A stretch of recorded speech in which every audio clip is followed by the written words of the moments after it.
Hello everyone, and here we are in the 8th video of our series on the 10 most common behavior problems with dogs. My name is Cori MacGregor. I am the training program coordinator at A Walk in the Park located in Maumee, Ohio.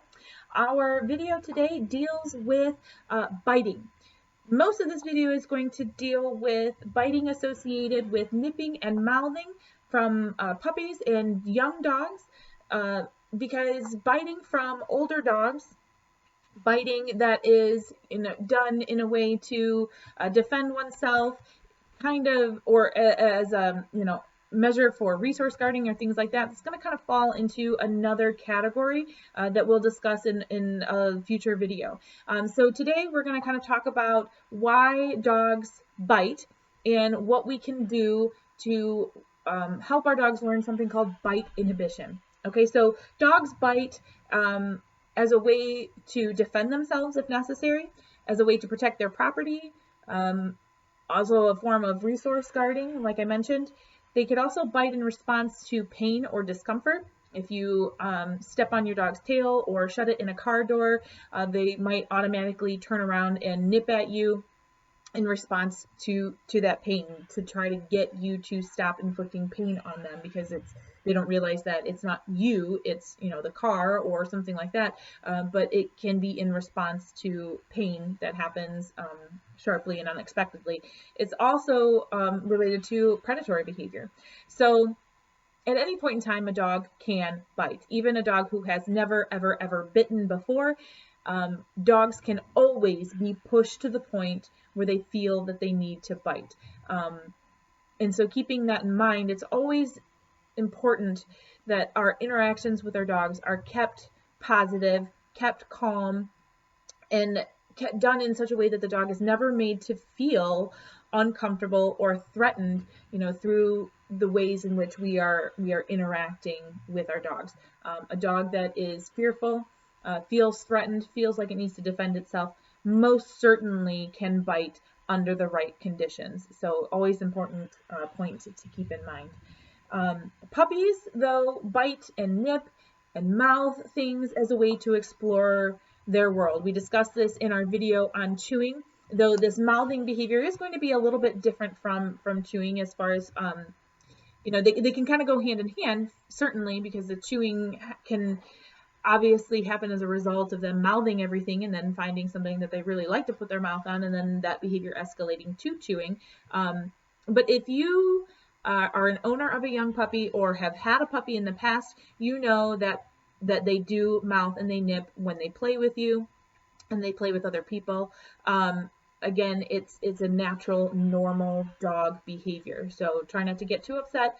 Work within the capabilities of your dog. Lower your expectations for that behavior, and raise them as your dog ages or as your dog begins to learn what this bite inhibition is all about. Okay, the youngest of puppies learn their bite inhibition from their mothers and from their litter mates.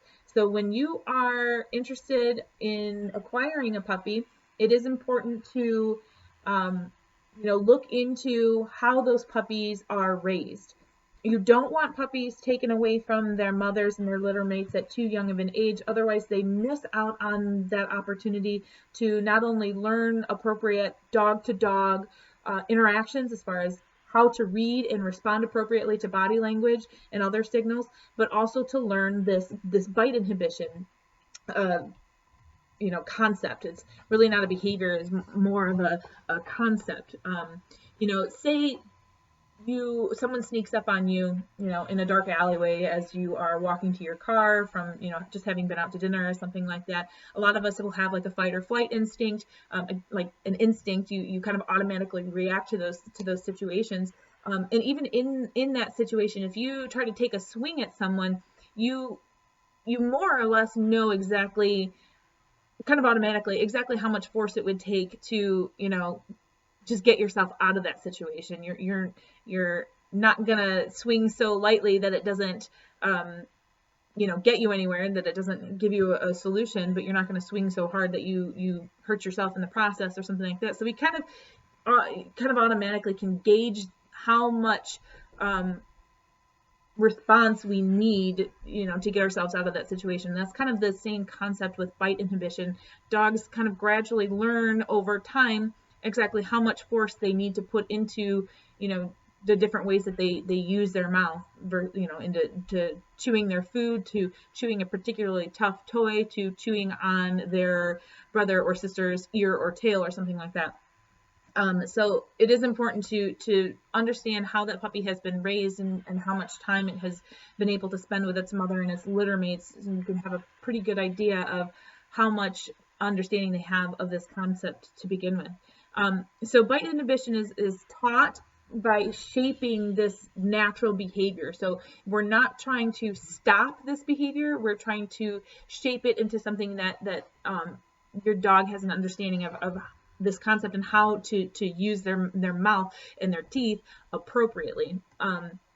So when you're working on training bite inhibition with a puppy, you're going to want, and this could be done with an older dog too, as long as it's really just a mouthing or nipping and not an actual bite where your dog is inflicting injury. That again is going to fall into a different topic, a different category. So with this biting, as far as mouthing and nipping, this will apply to an older dog too, though this behavior tends to phase itself out once your dog gets past that juvenile phase.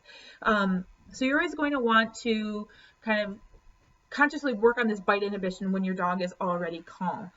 If you sit down to enjoy some playtime with your dog, you don't want to do it when your dog has just been, racing laps in the backyard and is all worked up and the energy is through the roof, because what can happen in that situation, if your dog is already overstimulated by other activity, this behavior can then escalate very quickly, and you're going to end up with, bites and nips, and your bite inhibition training just kind of went down the toilet before it even had a chance to start. So start this consciously when your dog is already calm, and then you can kind of engage them in a calm play activity with some toys where you're offering some different toys for them to chew on and play with, and redirecting any mouthing attention to you and your hands back onto those more appropriate toy items that they are able to chew on.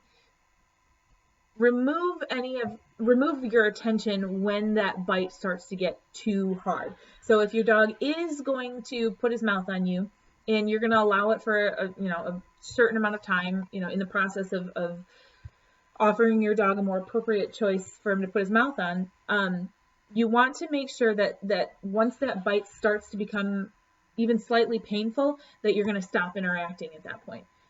Normally, if this were to happen with mom or one of the litter mates, there's going to be a yelp, and they're going to remove themselves from interaction, whether they actually get up and physically walk away or they just turn their heads away. That is a signal.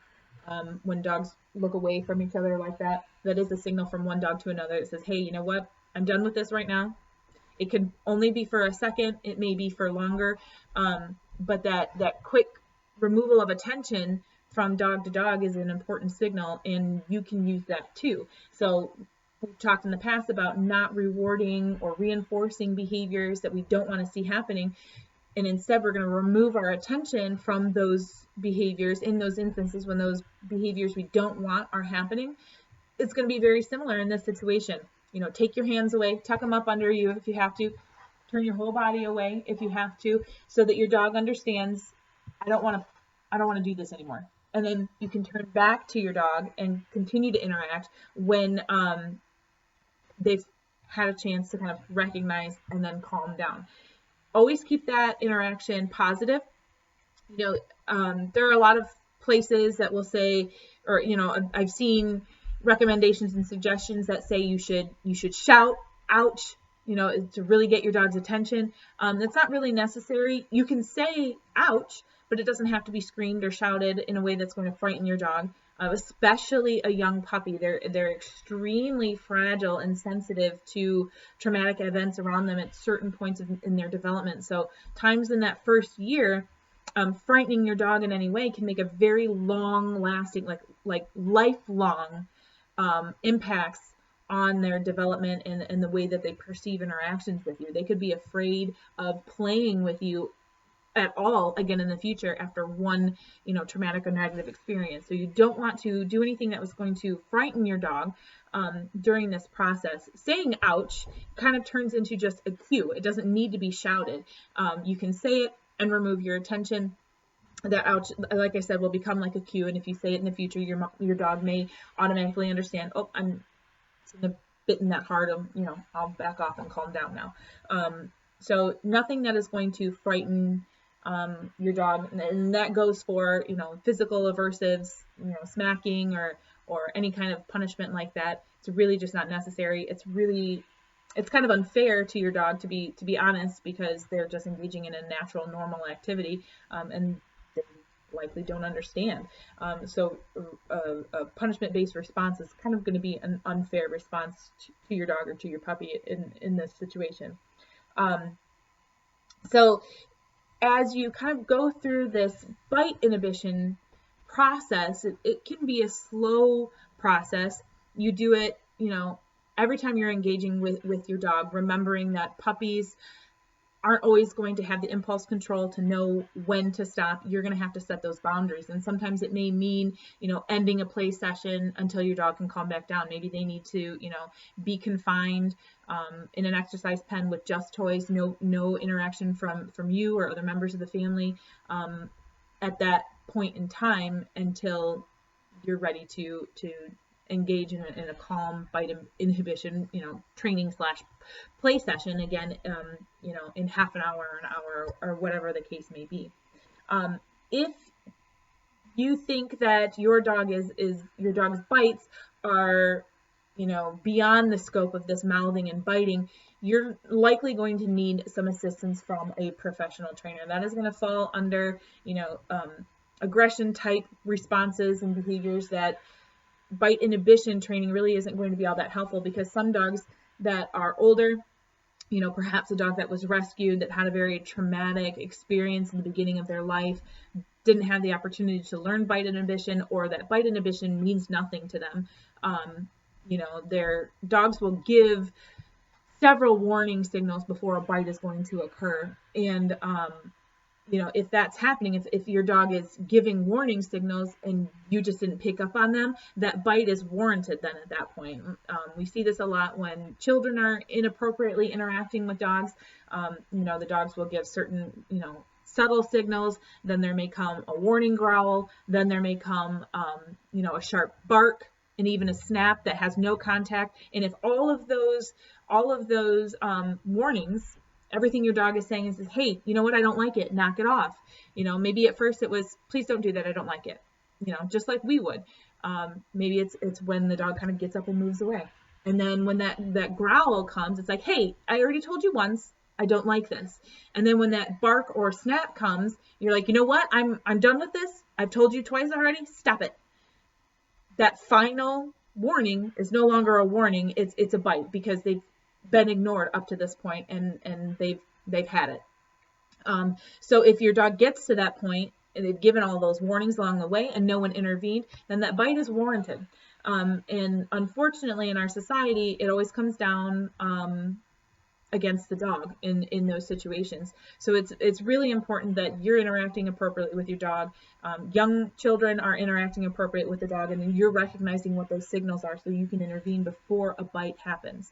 Now, those dogs that have repeatedly had their warnings ignored, had those signals ignored, no one intervened on their behalf before they felt like they needed to bite, will a lot of times resort to just biting. They've learned that giving those warnings doesn't work, and the only thing that works is chomping down on whatever is upsetting them, whatever is inflicting discomfort or pain or whatever. And that's a fairly sad state to see a dog get to, because when a dog is to that point, I as a trainer know that they've repeatedly been exposed to situations that have caused them to no longer use their normal communication and just go from 0 to 100 with that bite. So that is an unfortunate experience, and that is going to require help from a professional trainer. So So you can reach out to us for that kind of help. If you have any questions on biting and mouthing as far as normal puppy behavior goes, or if you are dealing with a more serious bite issues, we can help you and lead you in the right direction, whatever that direction happens to be. But please reach out for some professional help if you are in that situation.